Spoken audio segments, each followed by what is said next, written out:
I can't make this stuff up, you guys. These people. If I were on a date, I wouldn't want to be sitting looking over some old lady's shoulder. It's like, what are y'all doing? That's so nice, though. They having a. I'm just not. Mm, I am into. The Lord has given me in my spirit this evening baritones again. We're making reference to baritones. So, I don't know if it's the bass in the man's voice, but I'm thinking like, I've been spotlighting Christopher Williams, but also David Hollister and Aaron Hall. Both have worked with Teddy Riley, extensively, and their vocal is just like it's so needed, you guys, and nobody is like going there with it, and the Lord has given me a spirit since a lot of them are hitting the stage and touring and into doing the live shows. It's reminiscent of Luther Vandross. The Lord has given me reference to Luther Vandross. His live shows, his music, of course, goes without saying. His baritone was amazing. But his live shows and his performances, they say he could give a concert, and they have the old footage from the concerts, and he used to have the women, the background singers. I think that is so dope, the way he had it set up, where they would be glammed up, you know what I'm saying? Like they were the actual act, and they appeared as though they were front and center, as the actual act, as he was, right? You'd have to see it. I'll probably post some of it. And another thing, going out, shouting out to Christopher Williams, like, the Lord has just given me in spirit so much, and it's probably because of the recent ordeal that he went through, and we're blessed to still have him in the land of the living with us, that God is calling him to stand in the steed for the baritones, because there are, and even David Hollister, these men have a heart for God. Both of them do. And, as far as their personal situations, I'm not here probing into personal relationships, even though I played the Sparkle piece last night, but I did so in saying that, men do take on that leadership role. They can get things out of women. That's just an example, because she was very hesitant in the film, as far as being her confidence as being an artist.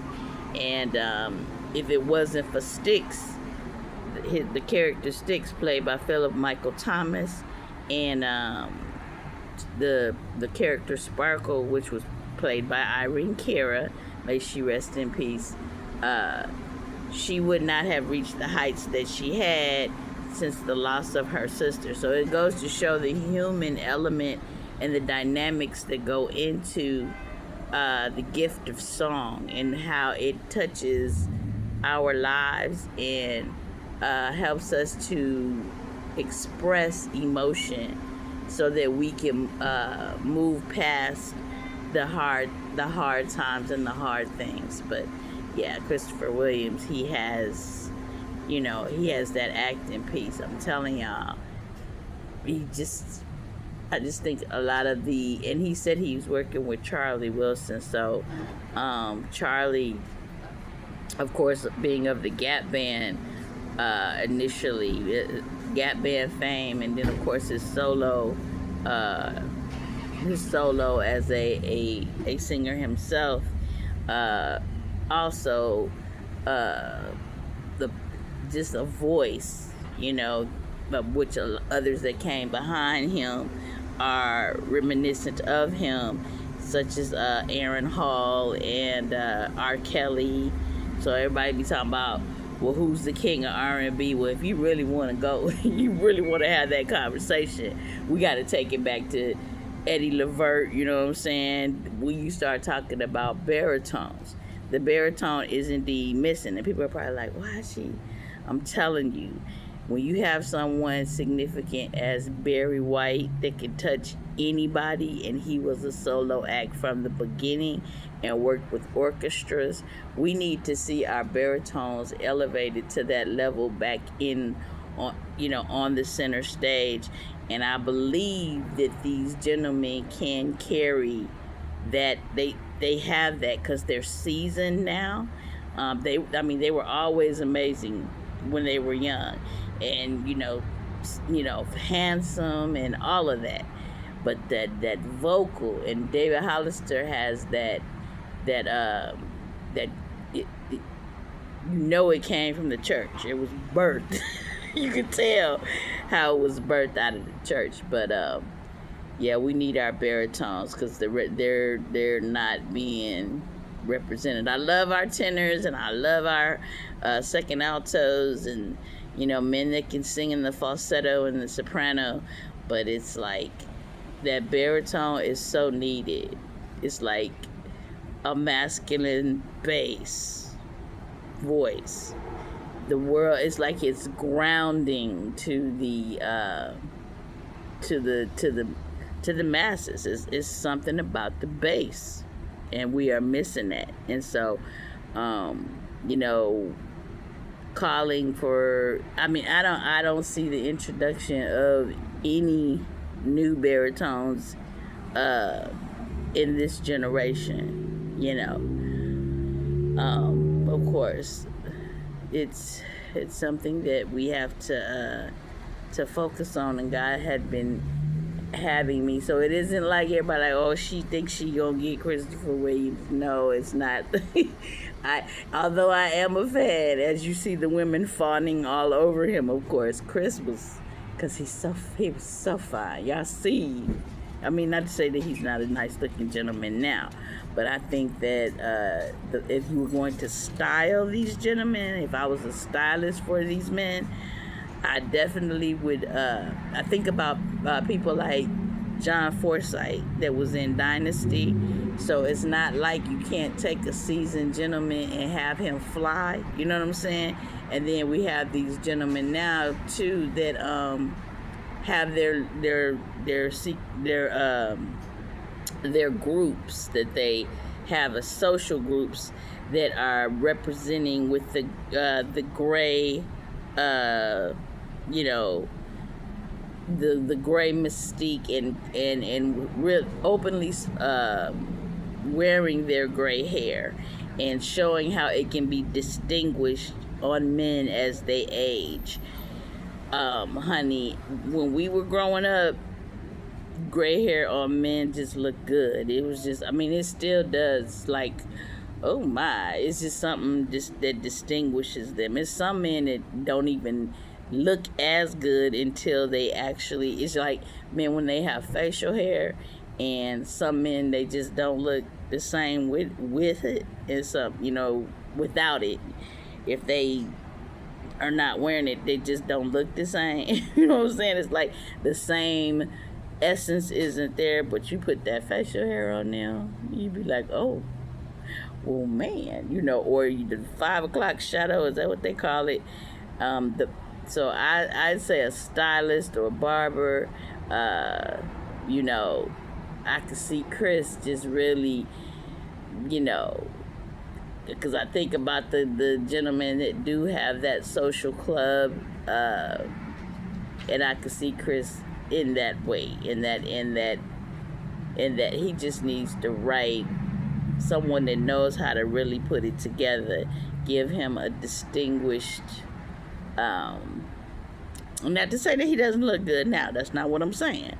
I'm saying he need, for the reintroduction into the public, I could, as far as where God is taking him to, that kind of thing, he still got it, y'all. I don't know why. I guess because I'm a stylist and I could, as far as I have been told that I have an impeccable eye for such things. And he, God is calling him to a level to where he reintroduces the baritone to the masses. It's like he's one of the ones that'll be leading the charge, just one of them, right? And you know, like sort of like what El DeBarge does for the soprano or the falsetto and the tenor. I'd love to see Chico DeBarge's return to the stage. Really, with the loss of D'Angelo, it is just like they were the ones that were the peak of popularity during the 90s when neo soul was just so prevalent everywhere. Chico and D'Angelo were really like, he dropped that album. It's like both of them had an album. D'Angelo had Brown Sugar, and then Chico had I think it was called Long Time No See is the title of the album. Or was it Iggy Me, y'all? Help me on this, I'm not sure. But both of these albums they are classic. If you can pick them up, those are the ones you want in your arsenal, fellas. If you're trying to get a mood started, get you one of them. And who else? I'm trying to think. But those voices, baritone, we definitely need it. I'll be sure he did a lot of his sing-song stylings. What I'm looking for, what the Lord is leading me to, should I say. Please don't misunderstand me. I'm not trying to leave nobody out. But definitely, like, Aaron Hall, the vocal changes as you age, is what I'm saying. It's hard to sustain the voice. It's not the same as it was initially in a lot of cases. You're blessed if you still have your voice in peak condition as you age, So when you see somebody like Stevie Wonder or Charlie Wilson or, Diana Ross or, as these seasoned singers that are of a certain age are aging, they're able to maintain their vocal. It's like, it's amazing to see, right? Shaka Khan, of course. Oh my God. If I could hear and I was saying a project of, because I started thinking, I was like, wow, Christopher Williams, that voice is just so dope. He did a song with Mary J. Blige. Y'all, I've been waiting to see them perform this song. I think it might have been written by Devontae Swing from Jodeci. I'm not sure, but it's called Good Lovin' by Mary J. Blige and Christopher Williams. That song is dope. Chris could sing anything. That's what I'm saying. So I was sitting here and I'm vibing to it, and y'all know my favorite singer, next to Shaka Khan and Diana Ross, of course, is Shantae Moore, right? She just does not get the accolades that she should be getting. No slight to Mariah Carey, and no slight, that can hit those octaves or get close to those notes like Minnie Riperton, may she rest in peace. But Shantae Moore just had the glamour and the style and that was reminiscent of a old school Hollywood glam. She just had that. It was in her. It wasn't on her. And that's kind of like how Christopher Williams is. And I think if you did a project with those, a song with them too. Eric Benet did a fly project with Shantae Moore. But I think like Keith Washington and Shantae Moore, that was like a marriage on record that was just like so dope. It was ridiculous. But they never put Shantae with Christopher. If they did that, oh my God. You're talking about it's just something waiting to happen. You know what I'm saying? With that, it's just, we could get something extremely beautiful, classic, and elegant. I just see elegance all over a project with those two. And I think it would be dope myself. Um, but yeah, it was just like in the 90s we were having the resurgence. Like I said, it was the birth of neo soul, but the resurgence of the Renaissance era of men and women being more polished as they were during the days of like the 50s and the 60s, reminiscent of the old school glamour that once was. That was also being reintroduced during that time. So we had a real good bag or mixture of singers at that time, but I mean, I think that Christopher, he sounds so good with everyone. If he did a project that consisted of duets with everybody, you know what I'm saying? I think he could. I mean, he could pull it off, and it would be so. Since he likes to do live performances, then he can have some people come. Pulled from the audience to do. We can get some live performances going that would be so dope. You know what I'm saying? Like he could have people come in from everywhere because everybody's performing. I can hear him singing with Selena. Oh. Ooh, them voices together. Fantasia. Who else? Ooh, Christina Aguilera. Pink. Chris can sing with anybody. I'm just like, so I would love to see a project similar to what, and since he knows his music, he know music like I know music. He's a student of the musical genre, so he knows about the old the older the name is escaping me right now. I don't know how it could but old Blue Eyes is what I'm thinking of, and back to that, the acts of Dean Martin and Sammy Davis Jr. and his auntie is Ella Fitzgerald. So he knows it's like he has an element of that school in him that is untapped. I put it like that, and I think with age, the reintroduction or reemergence into the spotlight, he can go into those avenues that have not been explored. Now, El DeBarge did it, and it was very successful for him. I just see so much going on with that. They could even do a project together.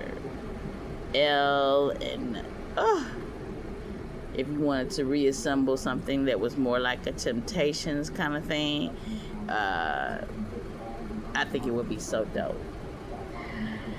I think it would be so dope, but hey, I digress. And I think Jimmy Jam and Terry Lewis can get in on that, as they are such a they know as far as production, live instrumentation in a band. They know how to maneuver that.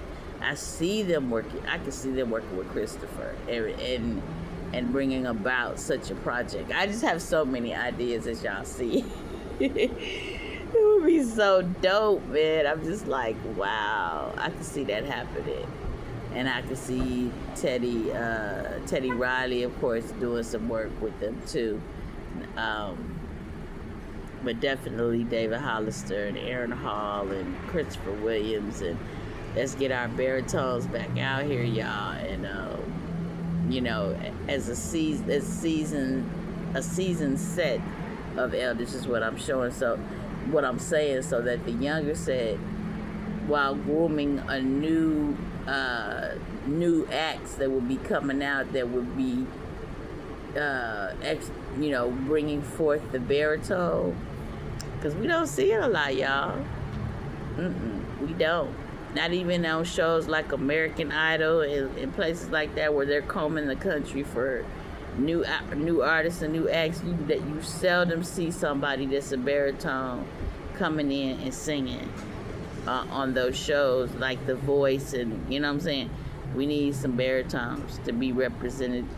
The Lord is, a lot of God has placed in my spirit that it's an element, because I guess it's masculinity or something.